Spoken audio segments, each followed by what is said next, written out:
If you know how to analyze businesses and value businesses, it's crazy to own 50 stocks or 40 stocks or 30 stocks probably. And to have some super wonderful business and then put money in number 30 or 35 on your list of attractiveness and forego putting more money into number 1 just strikes Charlie and me as madness.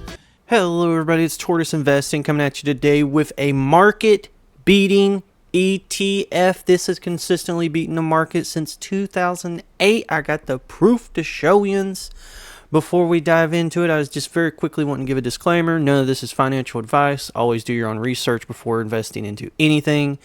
And let's take a quick look at the portfolio lead before we do so. So the overall portfolio is up 16%. Year to date, S&P 500 is up 12.5%. This is how we're sitting. I'm going to go over to the holdings tab. I'm never going to have this locked away from you. I'm always going to show you week to week, full transparency, everything that's going on with the portfolio, good, bad, the ugly. I'm just going to keep on DCAing in, and as these things right here are in the red, I'm just going to add to them each paycheck. Now, if you're new, please hit that subscribe button. I would greatly appreciate it. Let's grow our portfolios in the channel together. We'll march on to 1,000 subs. I would greatly appreciate any and all support. Drop a comment down below. All those things help a lot. Now, the drip returns calculator here. We got VHT. This is the Vanguard Healthcare Index Fund. Is what we're going to be taking a look at.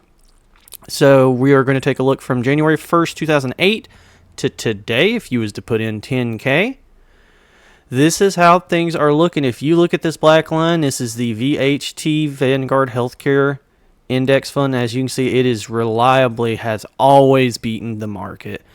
Since 2008, annual return of 10.7%. The market's 9.16%. So it is just wrecking house. You might look at that and be like, it's only 1.5%. That's 1.5% every year. You can see here, you'd have almost $10,000 more dollars if you'd invested into VHT than the SPY if you would have invested back in 2008. So yeah, it's a strong ETF. I hope you enjoyed today's video. Now let's take a look here. Vanguard, VHT. Take a look at the 10-year chart. This right here is how we're sitting. Very nice growth over the long term here. Year to date, not so much. A lot of the healthcare sectors are beaten up right now. It's the reason I was wanting to take a look at this. It might be a good entry point, good buying opportunity. Again, do your own research before investing into anything. Now, the dividend over the last 5 years has been increasing at a rate of 8.7%. It kind of fluctuates, but as you can see here, is a nice little trend in the right direction. You like to see dividend growth, especially with your ETFs. Now, what makes this ETF tick? I'm going to show you the top 10 here, and I've got the top 5 pulled up in Qualtrim so we can take a deeper dive into them. Now, we got Lilly at 7.8%, United Healthcare Group at 7.7%, Johnson & Johnson at 6.8%, Merck & Co. at 4.8%, AbbVie at 4.5%, Thermo Fisher 3.7%, Pfizer 3.5%, Denair, I don't know, I'm probably saying it wrong, 3.2%, Abbott Laboratories 3.1%, and Amgen at 2.4%. Now I have the top 5 here pulled up in Qualtrim Insights. This is what I use to do all my research and stuff. So Lilly Company, they are having a great year so far, as you can see, up 50%. The adjusted free cash flow yield, pretty low at 0.56%. This is an expensive company. The PE ratio is so high. Dividend yield of 0.82%, a payout ratio of 58%, so no issues there. Let's take a look at the revenue. The revenue has been increasing at a rate of 4.53% over the last 5 years. Very nice, just up and to the right going on there. Take a look at free cash flow. Free cash flow has been increasing at a rate of 5.91% over the last 5 years. Again, very nice. Their EPS. Oh, Qualtrim looks different. Why does Qualtrim look different? I don't know. Anyways, EPS has been increasing at a rate of 6.55% over the last 10 years. And the dividend's been increasing at a rate of 8.71% over the last 10 years. They did have this period where they didn't really increase it much, but that has changed here as of late.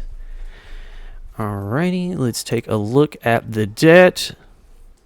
They have 14.7 billion in debt. Their EBITDA is 9.43 billion.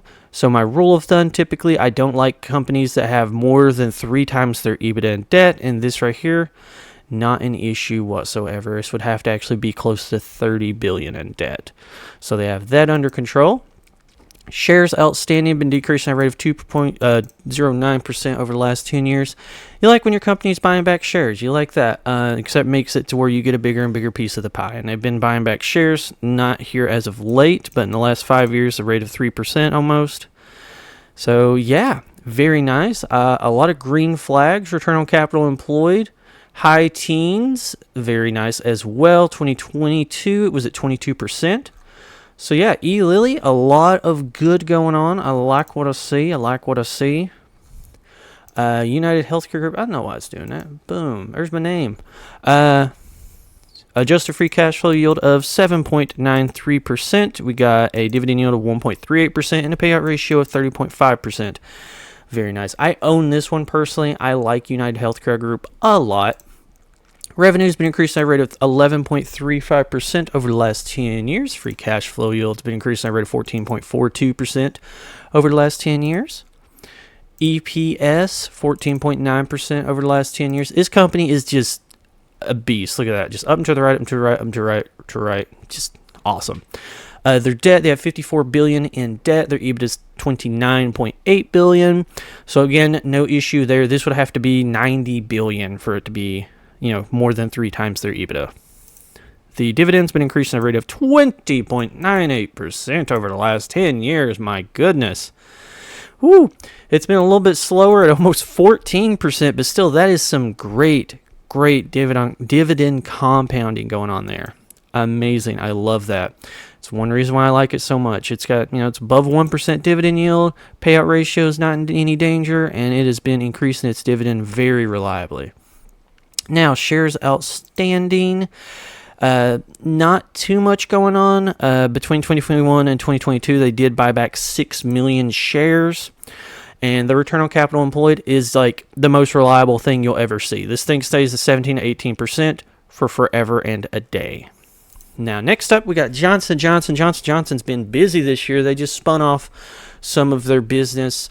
It's now called Kenvue. I believe I'm saying that right. But they're more focusing on meds now and hopefully going to be making more profit and have higher margins because of that. Now, adjusted free cash flow yield of 3.29%, a dividend yield of 2.97%, and a payout ratio. I think this is thrown off a little bit. I don't think it's actually 93%. Now, the revenue's been increasing at a rate of 3.51% over the last 10 years. This is a very mature company. They've increased their dividend for over 60 years. They've been around forever. Or I think it's over 50 or over 60 years. Free cash flow has been increasing at a rate of 3.27% over the last 10 years. Again, slowly growing. Like to see it. EPS 5.72% over the last 10 years. Again, just up and to the right. This company's been around for a while. They know what they're doing. They have almost as much cash as they do debt on hand. This is a thing you love to see, especially when the green's above the red bar. But that doesn't happen all the time. But they have 26 billion in debt. Their EBITDA is 24 billion. No issues whatsoever. The dividend's been increasing at a rate of 6% over the last 10 years. Again, just some nice compounding going on here. And the shares outstanding. I think this is going to be something that's changing because of the spinoff. I think a bunch of their shares got converted over, which means you get a bigger and bigger piece of the pie. Now, return on capital employed, pretty much around 15% up to 18% now as of this year. So, again, great return on capital employed, great dividend growth, very reliable company. Merck & Co. Let's take a look here. We got just free cash flow yield of 3.85%, dividend yield of 2.77%, payout ratio of what is going on there. That's got to be an error. Qualtrim does that sometimes. Qualtrim's a little wonky at times. Revenue's been increasing at a rate of 8.12% over the last 5 years. Got some nice accelerated growth going on there. Free cash flow 26.4% over the last 10 years. Again, Just very nice up and to the right going on there. Their debt, they have $28.7 billion in debt. Their EBITDA is $18.6 billion. Again, no issues there whatsoever. Very nice. The dividend's been increasing at a rate of 5.9% over the last 10 years and right at 10% over the last 5 years. So again, just a very nice little compounder. It's got a nice 2.7% dividend going on and a nice mid-single digit growth. Now shares outstanding have been decreasing at a rate of 1.89% over the last 10 years. Looks like they haven't been buying any back in the last couple of years, but that is A-okay. Now the return on capital employed in 2020, it dropped to 8.46%, but it takes right back off. 2021 is 13%, 2022 is 17.3%, and it's probably going to continue growing as well. And lastly, this is a fan favorite. I know a lot of people love Avi. They hold Avi. Avi's another very reliable grower. It's got a free cash flow yield of 8.88%. It's got a dividend yield 3.83%. Not going to pay any attention to that payout ratio. I'm very certain that that is wrong. Revenue's been increased at a rate of 12.19% over the last 10 years. Very nice. The free cash flow, 14.79% over the last 10 years. Their EPS, right in line with everything else, 7% over the last 10 years.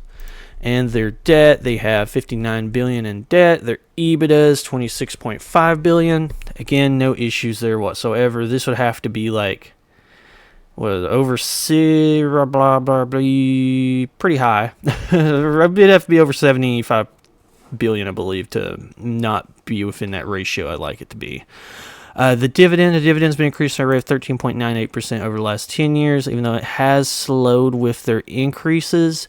Still, mid-single digit growth is not bad whatsoever, especially since inflation's supposed to be around 2.5%. So pretty good little bit of growth going on there.